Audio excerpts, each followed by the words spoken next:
Madam, இந்த ஹாஸ்பிட்டல்ல இருந்து ஃபோன் வந்துச்சு. என் மச்சானுக்கு ஆக்சிடென்ட் ஆகி இங்கே சேர்த்துருக்கிறதா சொன்னாங்க. இப்போ எப்படி இருக்கு? எங்கே இருக்கிறாங்க?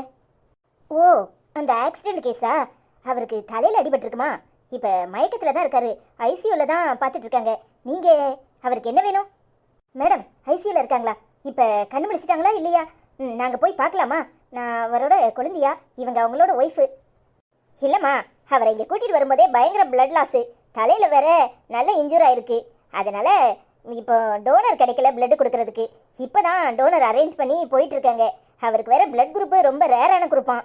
அதனால என்ன பண்ணுறதுன்னு தெரியாமல் ஐசியூவில் வச்சுருக்காங்க. நீங்கள் போய் ஒரு தடவை செக் பண்ணிட்டு பாருங்கம்மா. என்ன காயத்ரி சொல்கிறாங்க? அவருக்கு நிறைய ரத்தம் போயிட்டா. இப்போ எப்படி இருக்காரா? கண்ணு முழிக்கலையாம்மா? வா, நம்ம உடனே போய் பார்ப்போம். ஏம்மா, அழாதீங்கம்மா, உள்ளே போய் பாருங்கம்மா. நீ டாக்டர் தானே, முதல்ல போய் என்ன ஏதுன்னு டாக்டர் மார்ட்ட விசாரி. அப்பதான் எனக்கு தைரியம் வரும். அவருக்கு ஒன்றும் ஆகக்கூடாது. ஏதாவது ஆச்சுன்னா என்ன உசுரோடவே பார்க்க முடியாது. அவருக்கு எதுவும் ஆகக்கூடாது. முதல்ல போய் என்ன ஏதுன்னு கேளு. எனக்கு மயக்கம் வரும் போல இருக்கு. ஐயோ அக்கா, தைரியமா இருங்க. அதெல்லாம் ஒன்றும் ஆகாது. வாங்க முதல்ல போய் பார்ப்போம். ஏம்மா நர்சம்மா, அவருக்கு ஒன்றும் ஆகாதுல்ல? பொழைச்சிருவார்ல?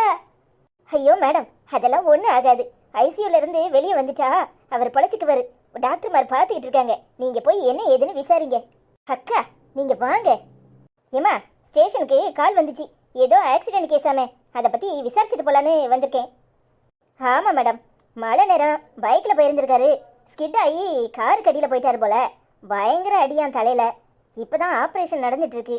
அவங்க ஒய்ஃப் கூட இப்போ தான் போயிட்டு இருக்காங்க. உள்ளே போய் விசாரிங்க. சரிங்கம்மா. டாக்டர், இப்போ அவரோட கண்டிஷன் எப்படி இருக்கு? நீங்களும் ஒரு டாக்டர், உங்களுக்கு அவரோட நிலைமை நல்லாவே புரியும். எங்களால் முடிஞ்ச வரைக்கும் ட்ரீட்மெண்ட் கொடுத்துருக்கோம். அவர் கண் முழிச்சாதான் மேற்கொண்டு எதுவும் சொல்ல முடியும்.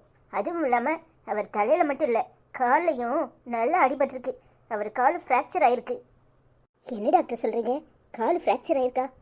காலுக்கு ட்ரீட்மெண்ட் கொடுத்தீங்களா? முதல்ல அவரோட ஹெட் இன்ஜுரியை சரி பண்ணிடுவோன்னு முடிவு பண்ணோம். அதனால் அவருக்கு இப்போ தலையில் ட்ரீட்மெண்ட் கொடுத்துருக்கோம். காலுக்கு சரியான போன் ஸ்பெஷலிஸ்ட்டை வர சொல்லியிருக்கோம். அவங்க வந்தால் தான் மேற்கொண்டு என்ன பண்ணுறதுன்னு சொல்ல முடியும். இப்போ முடிஞ்ச வரைக்கும் கட்டு போட்டிருக்கோம்.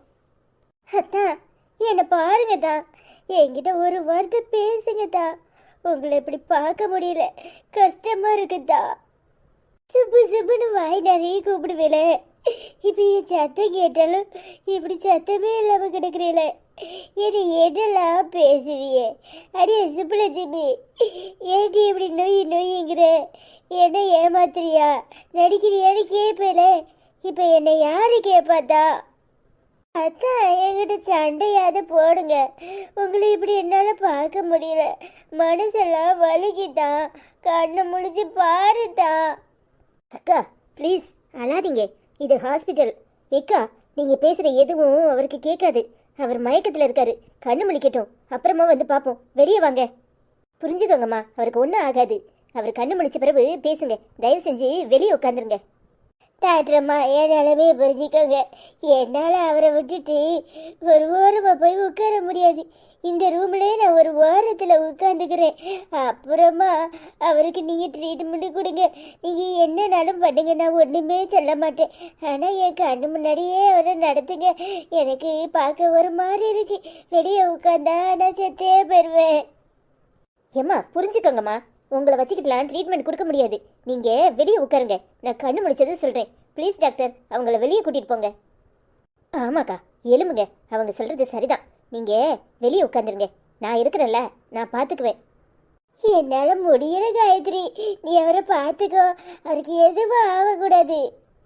அதெல்லாம் ஒன்றும் ஆகாது. நீங்கள் வெளியே உட்காந்துருங்க. அத்தை மாமா வருவாங்கல்ல, நான் பார்த்துக்கிறேன். உன்னை நம்பிதான் விட்டுட்டு போகிறேன்.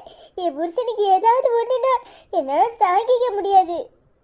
அதெல்லாம் ஒன்றும் ஆகாதுக்கா, நீங்கள் வெளியே போய் உட்காந்துருங்க. டாக்டரம்மா, எப்படியாவது அவரை காப்பாத்திருங்க. என் உயிரை கூட எடுத்துக்கோங்க. என் புருஷனுக்கு எதுவும் ஆகக்கூடாது. ஐயோ அக்கா, நிலைமையை புரிஞ்சுக்கோங்க. கிரிட்டிக்கலாக இருக்கிறாரு. சரியாயிரும். நான் தான் பக்கத்தில் இருக்கோம்ல, நான் தான் பார்த்துக்கிறேன். நீ சொல்லிட்டு தான் நான் போகிறேன். சரிக்கா. டாக்டர், இன்னும் 2 மணி நேரத்தில் அவர் கண்ணு முழிச்சாகணும். அப்படி முழிக்கலன்னா அவர் கோமா ஸ்டேஜுக்கு கூட போகிறதுக்கு சான்ஸ் இருக்குது. ஏதாவது பண்ணி அவரை கண்ணு முடிக்க வைங்க. சரிங்க டாக்டர். அத்தான் அத்தான், காயத்ரி வந்திருக்கேன், கண்ணு முடிச்சு பாருங்க. அத்தான் இங்க பாருங்களேன், அக்கா என்ன காரியம் பண்ணியிருக்குன்னு. அத்தான் அக்கா கீழே விழுந்து மண்டையில் அடிபட்டு மண்டையை உடைச்சிட்டு வந்து நிற்கிது. முதல்ல என்னன்னு கேளுங்க. நான் பேசுறது உங்களுக்கு கேட்குதா?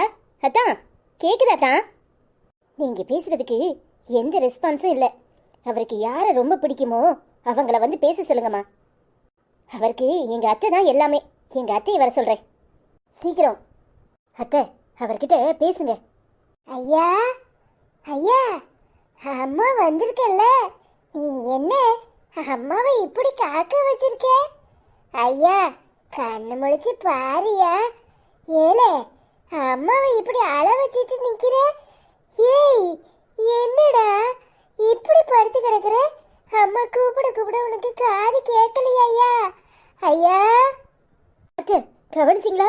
காலு நடுங்குது, கவனிக்கிறீங்களா? ஆமாம் மேடம், ரெஸ்பான்ஸ் இருக்கு. அவங்கள பேச சொல்லுங்க, பேசிக்கிட்டே இருக்க சொல்லுங்க. ஐயா நான் கூப்பிடுறது உனக்கு கேக்குதா? அம்மா வந்திருக்கேன் பாரு. ஏய் ஏலே என்னம்மா படுத்து கிடக்கிறது? எம்பிட்டு நேரம் தூங்குவே? எலும்பியா? ஏய் அம்மா கத்திக்கிட்டே இருக்கேன், உனக்கு காதே கேட்கலையா? ஏலே பதில் சொல்லு. ஐயா ஐயா நான் கூப்பிடுறது உனக்கு கேக்குதா? ஏலே போதும் தான், நீங்க வெளியே இருங்க. அவருக்கு கண்ணு முழிப்பு வந்துருச்சு. இனிமே டாக்டர் பார்த்துக்குவாங்க. வாங்க வெளியே வாங்க. அம்மா டாக்டர் அம்மா, என் மகனுக்கு எதுவும் ஆகக்கூடாது. அவனை எப்படியாவது காப்பாத்திரு. உனக்கு கோயில் கட்டி கும்பிடுறேன். ஐயோ அம்மா நீங்க வெளியே இருங்க. அவருக்கு ஹார்ட் பீட் இப்பதான் நல்லா தெரியுது. நான் பாத்துக்கிறேன், நீங்க வெளியே இருங்கம்மா. சரிம்மா. ஐயா சீக்கிரம் எழும்பி வந்துருல, அம்மா உனக்காக காத்துக்கிட்டு இருக்கோம்ல. என்னை அண்ணின்னு சொல்றதுக்கு உனக்கு என்ன அருகதை இருக்கு? என் புருஷன் ஆஸ்பத்திரியில் சாக கிடக்காரு ஒன்னால. எம்பிட்டு திமிர் இருந்தா இப்படி ஊர் சுத்திட்டு வந்திருப்பேன். ஒழுங்கு மரியாதையா வெளியே போ. இனி ஒரு நிமிஷம் நீ இந்த வீட்டில் இருக்கக்கூடாது.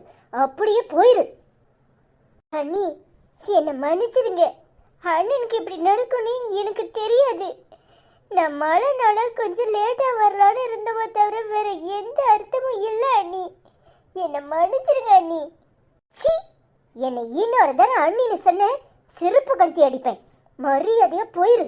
எவ்வளவு தைரியம் இருந்தா நீ எங்கேயோ போய் ஒதுக்கிக்கிட்டு என் புருஷனை கடைசியில அடிபட்டு ஆஸ்பத்திரியில சாக கிடக்கிற நிலைமையில ஆக்கியிருக்க. எல்லாம் ஒன்னாலதாண்டி. அவருக்கு மட்டும் ஏதாவது நடக்கணும், அப்புறம் நீ கொலகாரியா தான் பார்ப்ப. மரியாதையா போயிரு. என் மூஞ்சிலே முழிக்காத. ராகினி இவளை போக சொல்லு. இவளை கண்டாலே எனக்கு ஆத்திரமும் எரிச்சலுமா வருது. என்னடி பாக்குற? என்ன பாக்குற? உனக்கு கொஞ்சமாவது மனசாட்சின்னு ஏதாவது இருக்கா? அதான் கல்யாணம் கட்டி வச்சு தொலைக்கிறேன்னு சொல்லிட்டாங்கல்ல. பின்ன என்ன? அவனை பாக்குறதுக்கு ஓடுறேன்னு ஓடி இன்னைக்கு ஒன்னால அண்ணன் அடிபட்டு ஆஸ்பத்திரியில சாக கிடக்குது. யாரடி அண்ணன் உயிரை மீட்டு தருவா? எல்லாத்துக்கும் காரணம் நீ தானே. இனி ஒரு நிமிஷம் நீ இந்த வீட்டுல இருக்கக்கூடாது. எங்கேயாவது போய் தொலை. அம்மா வந்தாலும் அதை தான் சொல்லும். எங்க மூஞ்சிலே முழிக்காத. உனக்கும் எங்களுக்கும் எந்த ஒட்டு இல்லை, உறவு இல்லை. இன்னொரு தடவை இந்த வீட்டு வாசலை மிதிச்ச அப்புறம் நடக்கிறதே வேற. நீ வாய மூடு. நீ பேச வேண்டாம். நீ என்ன பேசுறது? நானும் போனா போகுதுன்னு பார்த்தா என்னமோ அண்ணனை நான் தான் என்னைய தேடுறதுக்கு வாங்கன்னு சொன்ன மாதிரிலாம் இருக்கு. இங்க பாரு, அண்ணனுக்கு அடிபட்டது ஏதாச்சியானது. உனக்கு எவ்வளோ கஷ்டம் இருக்கோ அவ்வளோ கஷ்டம் எனக்கு இருக்கு. அதுக்காக என்னை வீட்டை விட்டு போன்னு சொன்னா என்ன அர்த்தம்? என்னடி அர்த்தம்? என்ன அர்த்தம்? அதையும் நீயே சொல்லு. அப்படியே என்னை விரட்டி விட்டுட்டு நீ ஒத்தையில இந்த வீட்டில் உட்காந்து எல்லாத்தையும் ஆட்டைய போடலான்னு பார்க்குறியா? அடச்சி, நீ இந்த வீட்டில் தான் பிறந்தியா? ஏடி உன் புத்தி மட்டும் இப்படி இருக்கு சாக்கடை மாதிரி? இங்க பாரு, என் புருஷனுக்கு ஏதாவது ஆச்சு அப்புறம் நான் உன்னை சும்மா விட மாட்டேன்.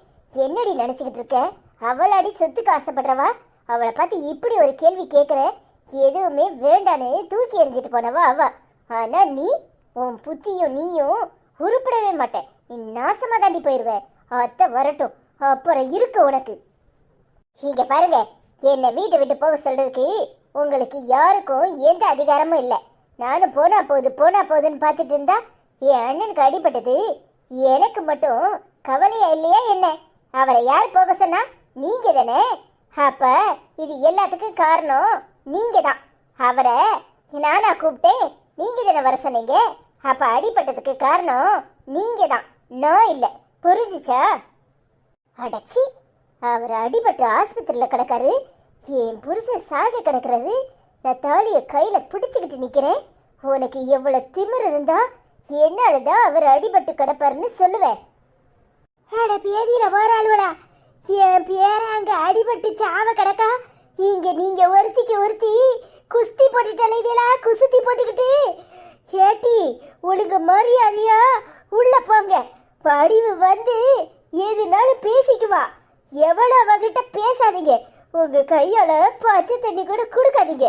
கடந்து சாவட்டும் சனியம் பிடிச்சவா. இவளால இன்னும் இந்த குடும்பத்துக்கு என்னெல்லாம் அவமானம் வரப்போதோ தெரியல. பாத்தியாட்டி, பேசிக்கிட்டே இருக்கேன், எப்படி திமிர்த்தனத்துல போறானு. போகட்டும் விடு ஆச்சி, நீ அதெல்லாம் நினைச்சு வருத்தப்படாத. உள்ள போ. ஏட்டி, அவனுக்கு ஒரு துண்டும் ஒரு வேஷ்டியும் எடுத்துட்டு வர சொல்லியிருக்கா. நீ எடுத்துட்டு உடனே கிளம்பு. ஏட்டி ராகினி, ஏதாவது கஞ்சி கிஞ்சி வச்சு கொடுத்து அனுப்பு. சரியாச்சி, நான் பாத்துக்கிறேன், நீ கவலைப்படாத.